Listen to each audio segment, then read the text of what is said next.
Senhor. Vocês ficarão na Babilônia durante 70 anos. Depois disso eu virei e cumprirei todas as boas promessas que lhes fiz e trarei de volta para casa. Porque eu sei os planos que tenho para vocês, diz o Senhor. São planos de bem e não de mal, para lhes dar o fruto pelo qual anseio. Naqueles dias, quando vocês clamarem por mim em oração, eu os ouvirei. Se me buscarem de todo o coração, me encontrarão. Serei encontrado por vocês, diz o Senhor. Acabarei com seu exílio e os restaurarei. Sabe, tempo de exílio é tempo da gente viver uma presença nova no Senhor.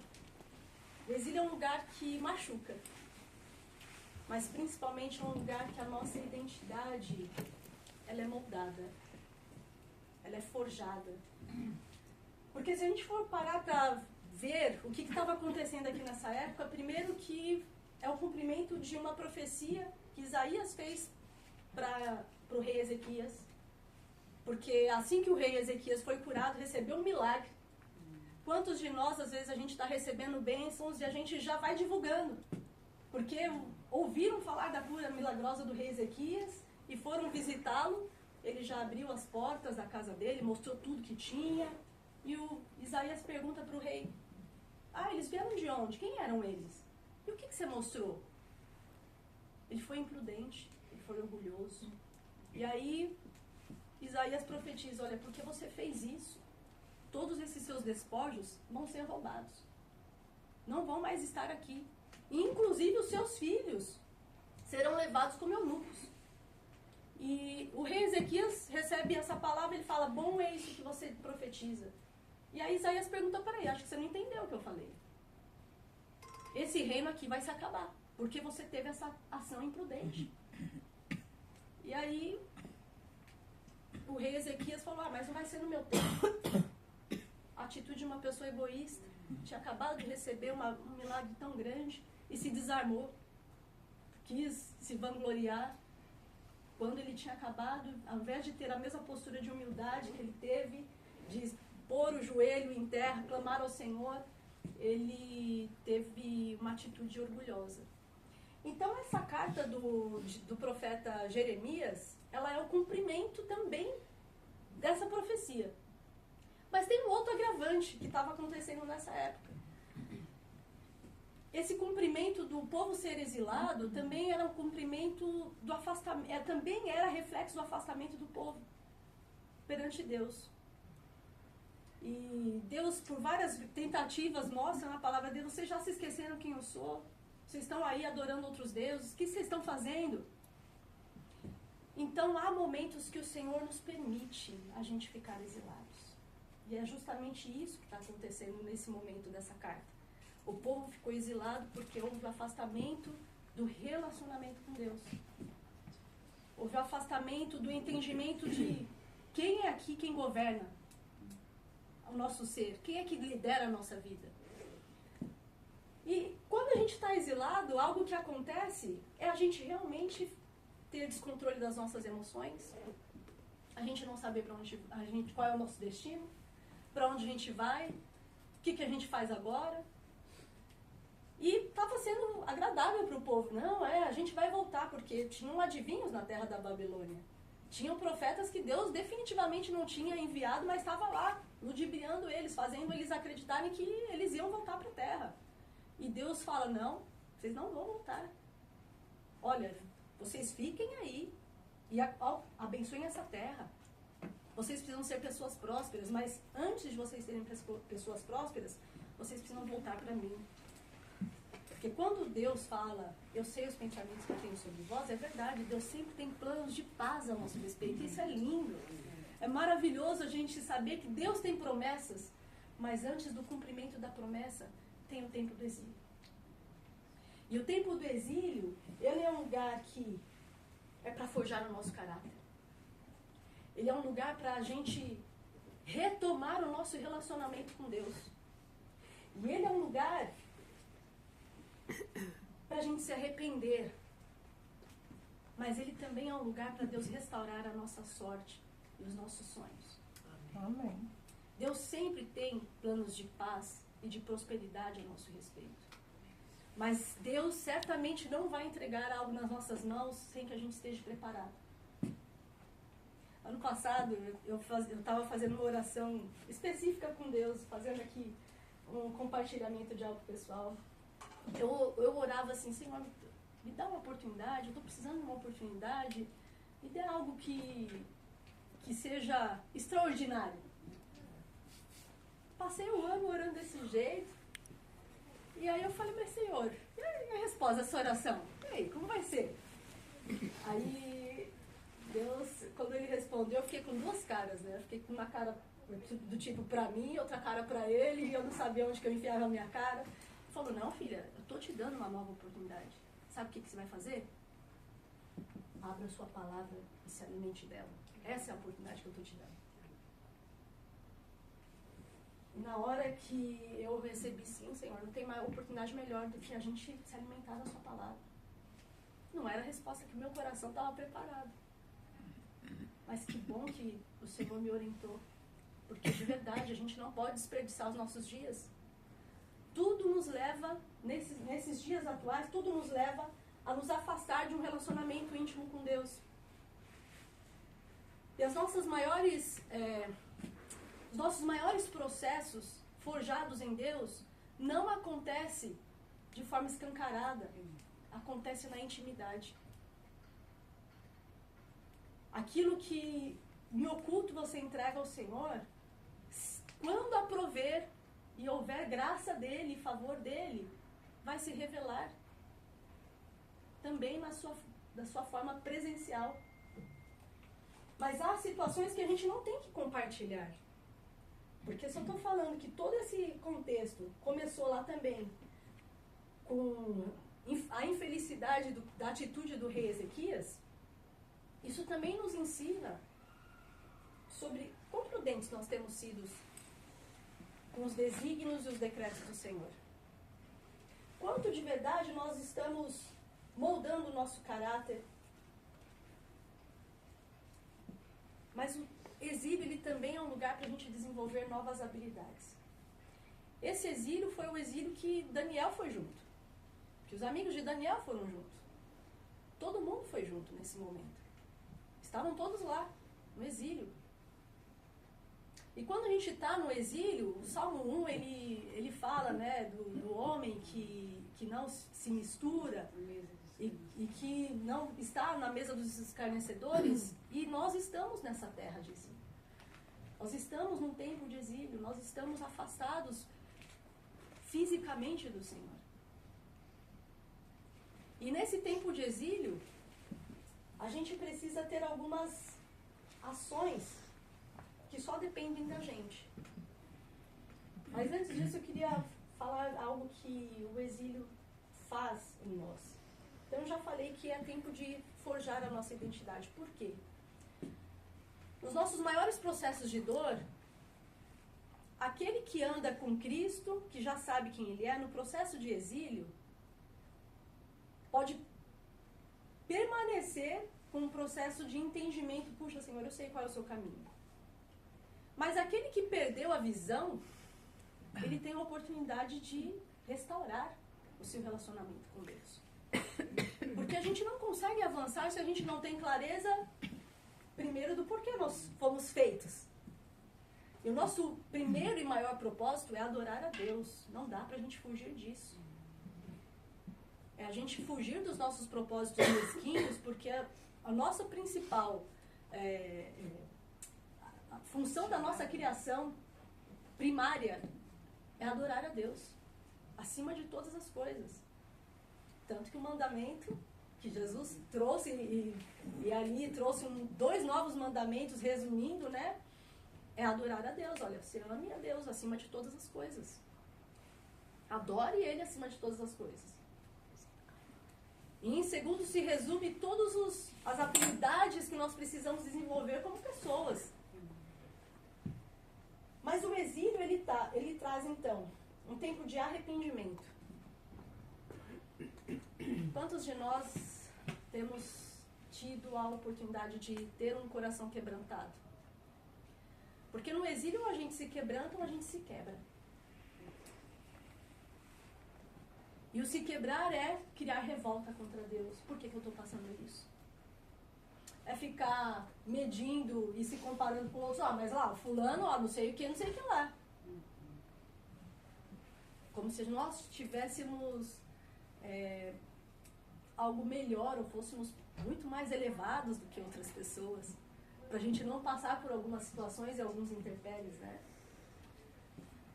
O exílio também é um lugar de purificação e restauração. Deus definitivamente não quer nos deixar debaixo da dor. Passar pelo processo da dor é um processo que tem um propósito claro. Restaurar o nosso relacionamento com Ele. Restaurar a nossa intimidade. Davi é considerado o homem segundo o coração de Deus, não porque ele não pecava, mas porque ele se arrependia rápido. Ele tinha a humildade de reconhecer. Eu reconheço. É vergonhoso a gente aceitar que a gente falha? É vergonhoso. Mas não é tão belo quando a gente se humilha e a gente percebe que há uma restauração genuína. Puxa, Senhor, restaura em mim, faz um vaso novo, mas esse vaso novo vai sendo moldado pelo oleiro. Também há uma beleza, há uma virtude, há uma graça do Senhor. Inclusive tem um ditado que eu não sei se vocês conhecem, a graça da garça. Vocês conhecem esse ditado, a graça da garça? A garça, você sabe que ela tem então toda a penugem branquinha, né? E ela tem lá as perninhas, aquelas varinhas lá miúdas do pássaro. E ela, para se alimentar, ela anda em lugares que são sujos. Mas se vocês observarem, ela sempre está limpa e branca. A graça da garça é mais ou menos isso. Nós estamos em meio à sujeira, a pessoas que têm visão de Deus e ainda assim são falhas, a meio àquelas que também não têm e são falhas, mas contudo, nós não devemos nos contaminar. Esse é um exercício desafiador para todos nós. Sim, ser purificadas, porque o que acontecia? Eles estavam misturados ali, no meio de deuses. Olha só o plano de Deus. Não, eu vou fazer o seguinte, vocês vão ficar exilados. Acho que só assim que vocês vão aprender. Então, para um povo que já estava distante de Deus, olhar e ver todo esses deuses, essas atrações, para você querer se sujeitar novamente, continuar no caminho torto, também era fácil. Voltar para a escravidão. Mas o Senhor, ele fala, não, esse plano vai de fato restaurar e fazer eles entenderem que o que importa é eles me buscarem de todo o seu coração. Eu tenho um plano de paz a seu respeito. Eu sei que no final tudo vai dar certo. Amplie a sua visão, porque o exílio também é um lugar de restaurar a sua visão. Não é só um lugar de disciplina. Não é só um lugar de quebrantamento. Todo quebrantamento ele vem para forjar algo novo. Um processo novo. Um tempo novo. Qual é o tempo que você precisa reconhecer que você está passando nesse momento com Deus? É difícil a gente reconhecer o nosso tempo. Mas todo tempo tem um propósito diante do Senhor. Será que não vale nós nos submetermos às repreensões e às disciplinas, a gente moldar nosso caráter, moldar aquilo que precisa ser forjado, para que haja, de fato, um relacionamento genuíno com o Mestre?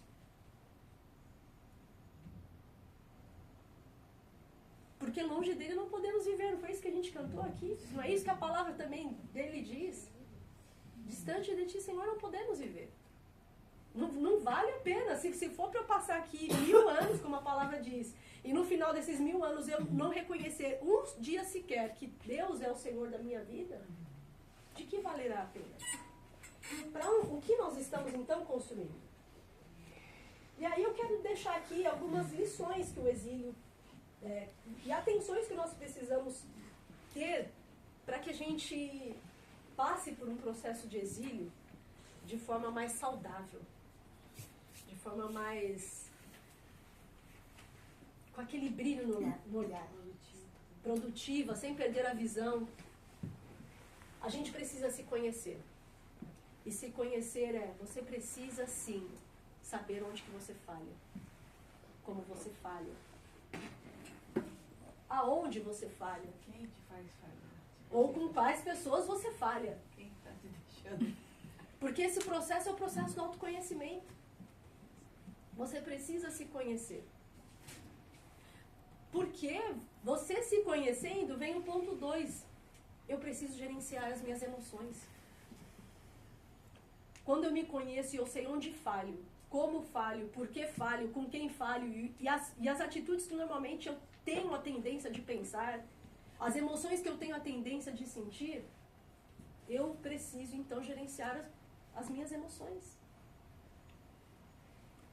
Não é um exercício fácil gerenciar as nossas emoções. Mas é um lugar que o Senhor nos dá a capacidade para a gente lapidar. Que é verdade, a gente vai sentir emoções desafiadoras, tristeza, medo, raiva. Mas quando a gente se gerencia, a gente também vai despertar algo novo. Eu gosto muito do versículo de Filipenses 4.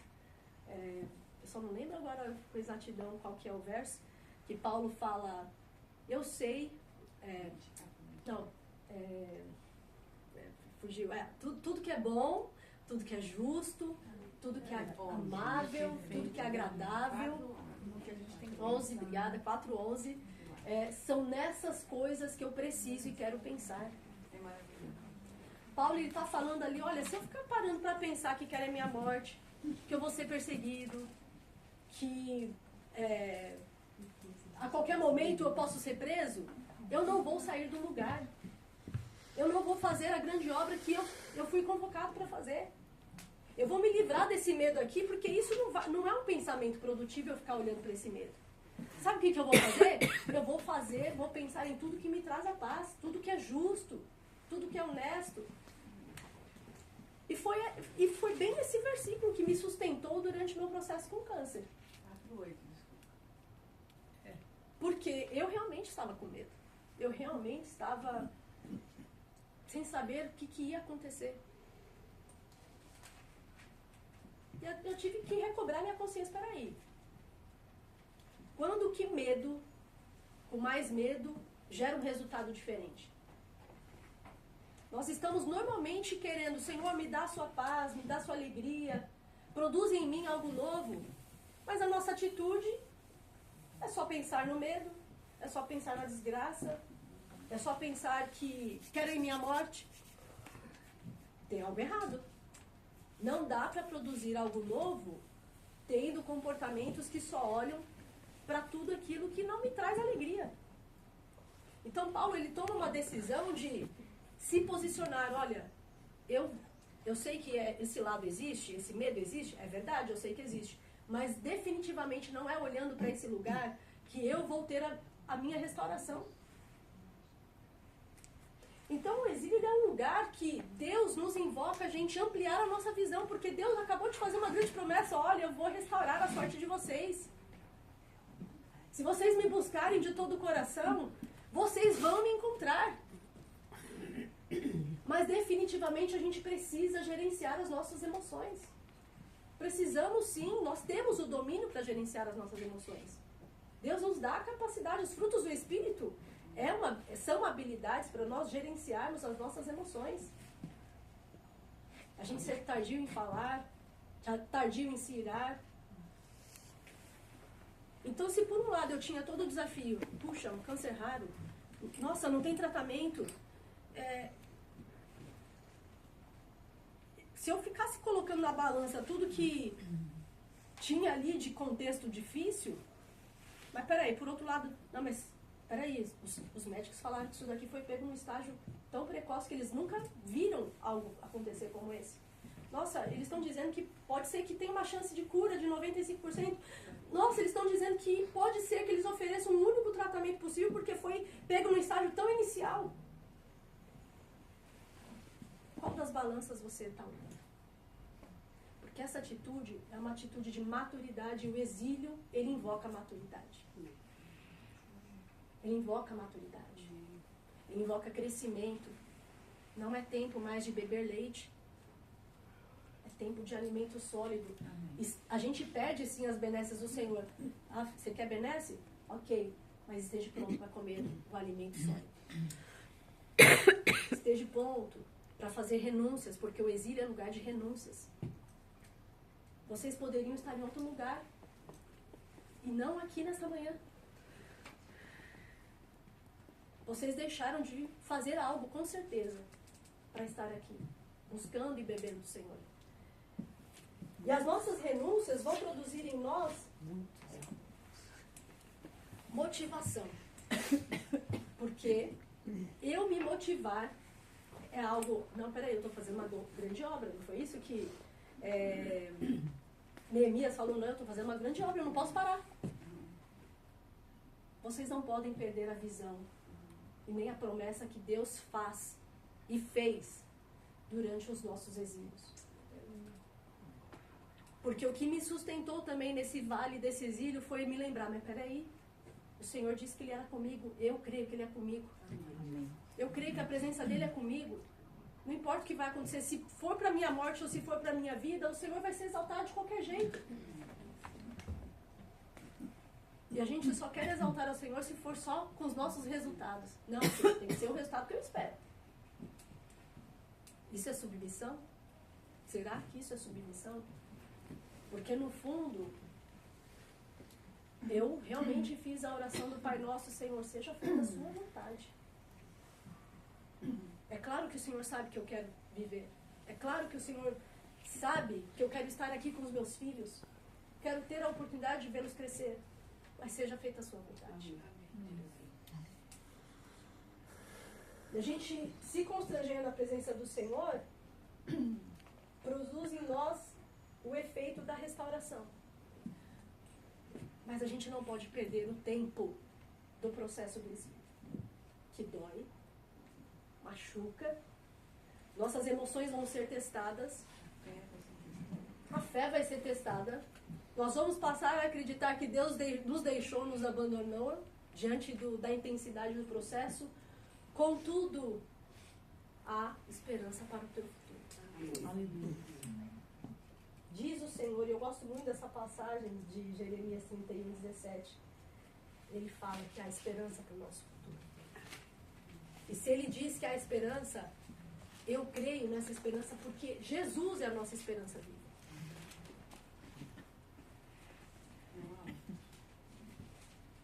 E aí a gente chega por fim, no final da realização, de que tempo de exílio é um lugar também de cumprimento das promessas. Amém. Depois que a gente se quebrantou, Deus forjou algo novo, um caráter novo, a gente entendeu e alargou a nossa visão. Ah, filha, agora você tá facinha para eu te restaurar. Para eu fazer algo novo. E eu tenho algumas perguntas que são provocações para vocês. Quais são as renúncias que você precisa praticar?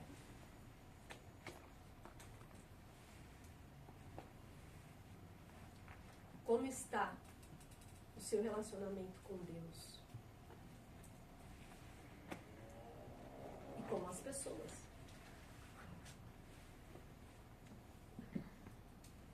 De quais pecados eu preciso me arrepender?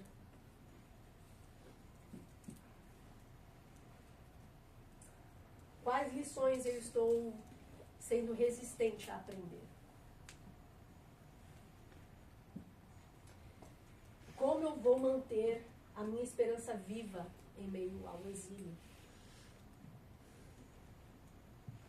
Que palavra eu preciso me lembrar para me manter nessa esperança?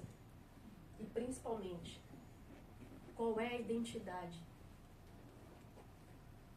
e o novo relacionamento que você está se permitindo construir com Deus?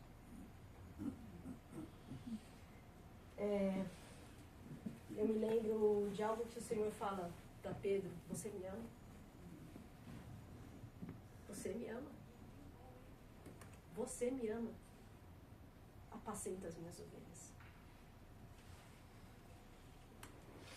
Nós precisamos ter desejo por buscar o Mestre, porque quando as nossas emoções estão arraigadas nele,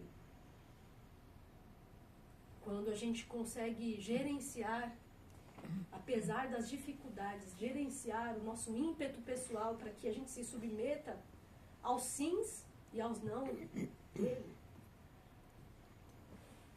Deus de fato constrói algo novo. Para a glória dele, sempre. Sempre para a glória do Pai. Então, o meu desejo aqui nessa manhã é que você deixe Deus influenciar o seu coração. Deixe Ele construir algo novo. Deixe Ele restaurar a sua sorte. Que você deixe Ele construir promessas novas no seu coração que você não deve se esquecer. Que você deixe que o Senhor restaure a sua sorte. Que você deixe Ele alinhar uma identidade nova, restaurada, um caráter novo, aprovado, forjado, moldado, lapidado pelo Pai. E principalmente que você deixe Ele ser o Senhor da sua vida. Aquele que detém todo o domínio, que nem um dia sequer Ele está longe de ti. E não tem a ver sobre quanto eu sinto que o Senhor está perto de mim. É uma promessa viva, é uma promessa clara. Porque Ele é o Senhor que pode restaurar a sua sorte. É nele e apenas nele que nossa esperança é restaurada. E a minha motivação aqui, o meu desejo aqui nessa manhã é que vocês saiam com a visão de que o Senhor tem algo novo. O Senhor tem sim pensamentos de paz. Ele quer sim cumprir planos novos sobre você, quer sim te entregar algo novo. Mas lembre-se que o exílio não é um lugar de vergonha. É um lugar de restauração. É um lugar de privilégio, eu ousaria dizer. De preparo, porque Deus só corrige a quem Ele ama. Se fosse para você andar de qualquer jeito, tá bom, faz aí. É mais fácil a gente deixar o filho fazer aquilo que ele quer, né? Se perder nas suas próprias paixões, fazer o que quiser, do que a gente disciplinar. Ô Cris, e exílio não é isolamento. Não é. E esse é o ponto final que eu ia falar. Obrigada, Desculpa. Lu. Nossa, não, é maravilhoso. Obrigada, Lu. Vai que ela esquece. Obrigada, Lu. Esse é um ponto Que pulou da minha Vai que ela boca. esquece. Não, mas esse é um ponto que eu esqueci de mencionar. O exílio também é lugar de caminhar com pessoas. Amém. Não é lugar de andar só. Um restaurando o outro. Porque o Senhor nos chamou a... Como que o Senhor, o reino dele se manifesta? É através de pessoas. Deus precisa... Por que a nossa identidade precisa ser restaurada? Porque Deus vai te usar. Deus quer te usar. Então, se a sua identidade não é lapidada nele, nós vamos não representar a boca dele. Então, Deus manifesta o seu reino sobre nós através de pessoas e com pessoas. Então, a importância de não caminharmos só durante o exílio é um processo também que exige de nós confiança, relacionamentos confiáveis, restauração, no sentido de eu preciso também aprender com o meu próximo. A palavra fala que o irmão afia o outro. Né? E andar nessa caminhada de forma plural, eu lapido aquilo que eu preciso, meu irmão também lapida e vice-versa, uma reciprocidade, o Senhor tem prazer nisso. Contudo, não se esqueçam, vocês estão passando por qualquer processo, Senhor, não me esqueço que o Senhor é comigo. Que Deus orientou o povo? Vocês abençoem essa terra. Enquanto vocês estiverem em qualquer processo, abençoe o processo de vocês. Abençoe a terra que vocês pisam. Abençoe as oportunidades que Deus está dando. Porque há frutos no futuro que Deus quer entregar para vocês. Então não se esqueça que o Senhor, Ele é um Senhor, sim, que lapida, mas Ele é um Senhor que tem desejo de cumprir promessas novas, restauradas e nova visão. Amém. É isso que Ele diz. Amém. Amém. Obrigada.